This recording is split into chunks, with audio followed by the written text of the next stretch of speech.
नमस्कार, मैं डॉक्टर ओम प्रकाश बैरवा, सहायक आचार्य संस्कृत, राजकीय स्नातकोत्तर महाविद्यालय झालावाड़।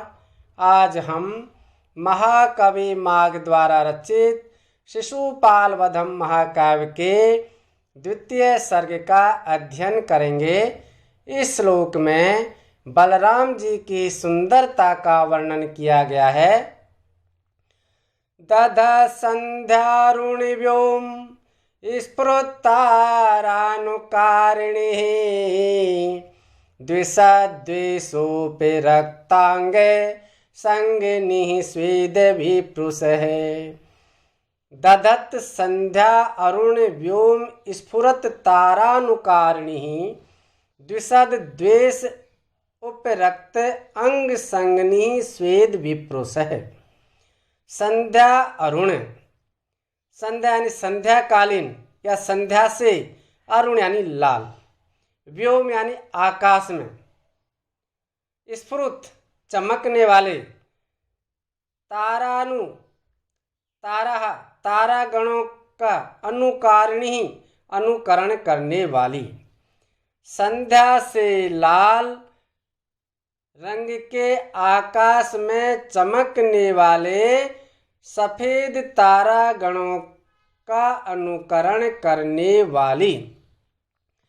द्विषद द्वेषोपि रक्तांग संगनी, द्विषद द्वेष, द्विषद शत्रु के या शिशुपाल के, द्वेष द्वेष से, उपरक्त लाल रंग के शरीर पर, अंग यानी शरीर पर, संगनी यानी लगी हुई। शिशुपाल के द्वेष से लाल रंग के शरीर पर लगी हुई। बलराम जी का शरीर शिशुपाल के द्वेष करने के कारण और उससे उसका स्मरण हो जाने के कारण तमतमा गया है, जिसकी वजह से उसका शरीर लाल रंग का हो गया है। इस प्रकार के लाल रंग के शरीर पर लगी हुई श्वेद विप्रुष है। श्वेद यानी पसीने की, विप्रुष यानी बूंदों को, सफेद रंग के पसीने की बूंदों को दधत धारण करते हुए राम जगाद है। बलराम जी बोले, संध्या से लाल रंग के आकाश में चमकने वाले तारा गणों का अनुकरण करने वाली, शिशुपाल के द्वेष से लाल रंग के शरीर पर लगी हुई पसीने की सफेद बूंदों को धारण करते हुए बलराम जी बोले। संस्कृत में अनुवाद देखिए, अर्थ देखिए। तारा संध्यायाम अरुणे आकाशे स्फुरन्तीनां ताराणाम अनुकरणं कुर्वन्ति शत्रुः स्मरण मात्रेणेव अंगेषु प्रादुर्भूतः स्वेदकणिकः धारयन् बलराम उवाच। बलरामस्य शरीरं क्रोधात् रक्तिमानं धारयति स्म तत्र प्रकटितः स्वेदबिन्दवः संध्यायाम् अरुणे आकाशे स्फुरन्तः तारा इव प्रतीयन्ते स्म इति आशयः। संध्या अरुण, संध्यायाम् अरुणे व्योम्नि स्फुरन्त्योः यः तारः तावत् अनुकुर्वन्ति। तत्पुरुष संध्या में लाल आकाश में चमकते हुए तारों का अनुकरण करने वाली श्वेत बिंदुओं का विशेषण है। द्वितीय बहुवचन द्विषद द्वेषोपरक्त है।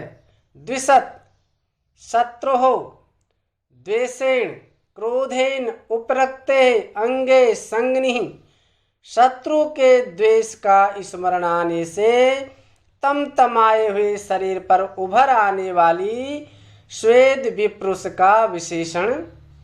अनुकारिणी, अनु उपसर्ग पूर्वक क्री धातु से णिनि एवं गीप प्रत्यय से द्वितीय बहुवचन में बनता है अंग संगनी। अंग संग णिनि और गीप प्रत्यय से द्वितीय बहुवचन में बनता है दधत। धा धातु से शत्र प्रत्यय प्रथमा एक वचन में दधत बनता है।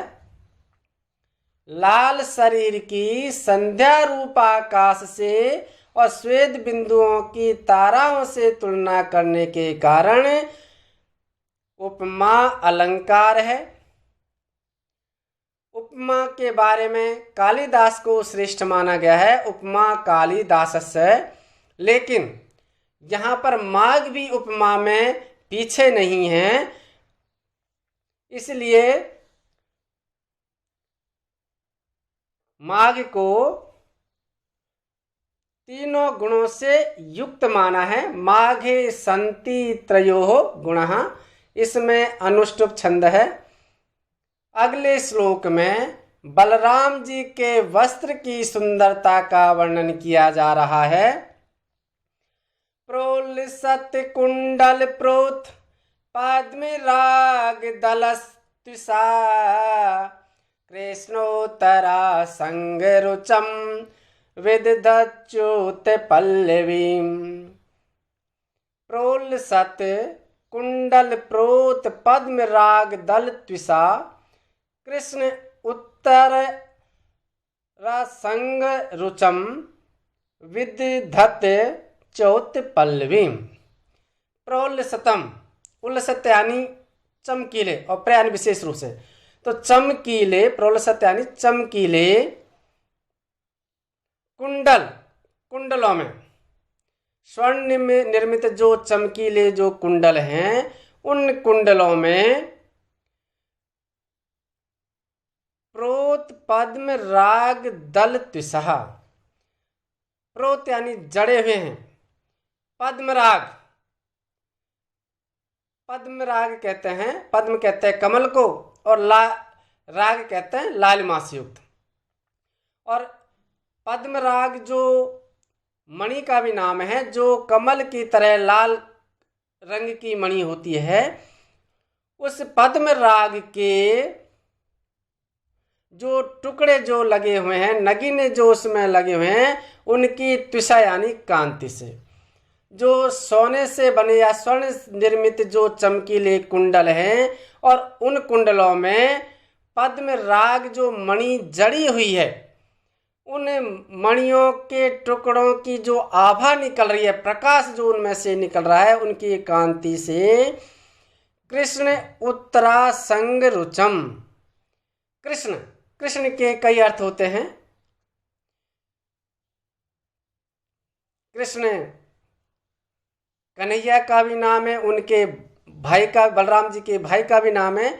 और कृष्ण यानी काला भी होता है, गहरे हरे रंग को भी काला कृष्ण कहते हैं, और काले को काला कहते ही हैं, श्याम वर्ण को भी काला कहते हैं। तो यहाँ पर कृष्ण जो नीले वर्ण के लिए लिया गया है, उत्तर, उत्तर कहते हैं जो उत्तरीय जो वस्त्र है, क्योंकि बलराम जी नीले वस्त्र धारण करते थे, इसलिए यहाँ पर कृष्ण का अर्थ नीला लिया जाएगा। तो कृष्ण उत्तर, कृष्ण यानी नीले, गहरे नीले, और जो गहरा हरा होता है वो भी नीलवर्णी कहलाता है। उसको भी कवियों ने, जो वाल्मीकि है उन्होंने भी वहाँ पर जो सुंदरकांड में वहाँ पर कृष्ण वर्ण का वर्णन किया है पत्तों के लिए। तो कृष्ण वर्ण जो यहाँ पर है, तो कृष्ण उत्तर संग रुचम, कृष्ण जो नीला है, उत्तर संग रुचम, उत्तर जो उत्तरीय जो वस्त्र है, दो तरह के वस्त्र होते हैं, अधो वस्त्र और उत्तरीय वस्त्र। तो जो शरीर पर जो ऊपर जो धारण किए जाते हैं, कंधे आदि पर, या जिससे शरीर ढका जाता है, उसे उत्तरीय कहते हैं। तो नीले उत्तरीय की संग जो लगा हुआ है, उसकी जो वस्त्र है, उसकी रुचम यानी कांति को, नीले उत्तरीय वस्त्र की कांति को चौत पल्लवीम, चौथ पल्लवीम, चौथ यानी जो आम्र है, कालिदास ने इसका बहुत वर्णन किया है अभिज्ञान शाकुंतलम में। तो च्यूत पल्लवीम, आम के पल्लव, पल्लवीम यानी पल्लव की कांति के सदृश विधृत बनाते हुए रामो जगाद है, राम यानी जो बलराम जी है वो जगाद बोले। चमकीले कुंडलों में जड़े पद्मराग टुकड़ों की कांति से नीले उत्तरीय की कांति को आम्र पल्लव की कांति के सदृश बनाते हुए बलराम जी बोले।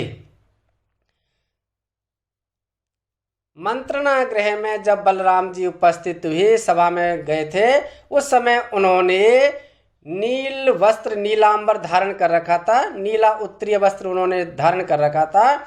और वह नीला जो वस्त्र है उसके ऊपर जो कुंडलों में लगे हुए जो लाल मणियां हैं, उनका जो लाल रंग का जो छटा जो उनके अंगों पर जो गिर रही है वो किस प्रकार से लग रही है, उसका यहाँ पे उसकी उपमा दी गई है।